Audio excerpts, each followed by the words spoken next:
本節目內容只反映主持人或個別參與節目人士之意見，敬請留意。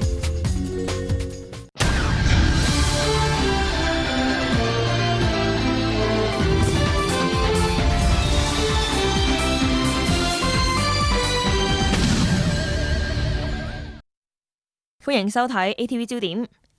今日嘅話題係致謝特首議案，唔要亦都罷。立法會琴日開始辯論致謝特首施政報告議案。內委會主席梁君彥提出呢個議案，得到建制派議員支持。反對派議員就已經準備幾個修正動議，務求將致謝改為遺憾。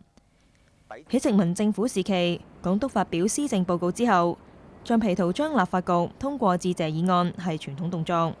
香港回歸唔單止馬照跑，舞照跳，謝亦都照字不誤。只係已經幾次被否決。其實呢項程序到今日已經顯得頗為多餘，只係白白浪費立法會嘅議事時間，決唔會帶嚟任何實際效用。對特首施政報告嘅好壞，唔同人自然有唔同嘅判斷。報告嘅功過得失比例係73、55定係46，各人自有各人嘅睇法，而且距離會非常懸殊，打滿分同埋俾零蛋嘅人都有。以而家立法會嘅分歧程度，議員唔可能就呢件事取得共識，亦都唔應該達成共識。褒貶讚嘆，大可各說各話。既然係咁，強行通過一個致謝或者遺憾嘅議案，又有咩益處呢？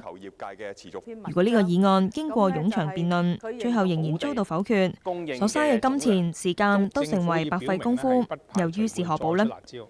如果話致謝係為咗籌搭特首準備施政報告嘅時候焚高繼晷、燒衣幹食嘅辛勞，咁呢個係特首嘅職責所在，又何必言謝呢？如果話遺憾係為咗表達不滿，咁部分議員喺聽取施政報告嘅時候喧嘩搗亂，咁就已經對報告未審先判，又何勞再囉嗦一次呢？基本法第73條規定，立法會行使職權，包括聽取行政長官嘅施政報告並進行辯論。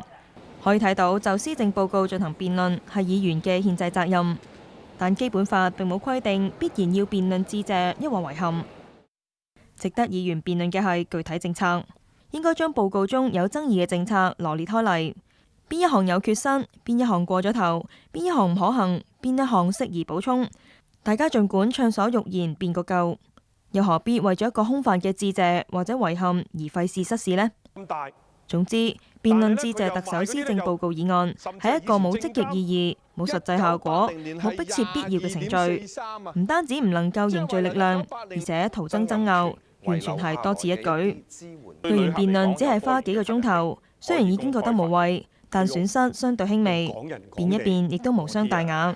但竟然要連辯3日，令到各位尊貴嘅議員真係閒極無聊。時勢唔同，我哋就要與時俱進。殖民地政府嘅行政主導係實質存在㗎，議員舉手之勞就能夠令到港督輕而易舉得到致謝，所以行禮如儀唔覺得突兀。但如今兩派政治力量對峙，僅僅一句致謝定係遺憾就會拗餐死，空耗歲月，我哋豈能夠拗謀整餅自尋煩惱呢？所以立法會改革應該以廢除呢項致謝程序始。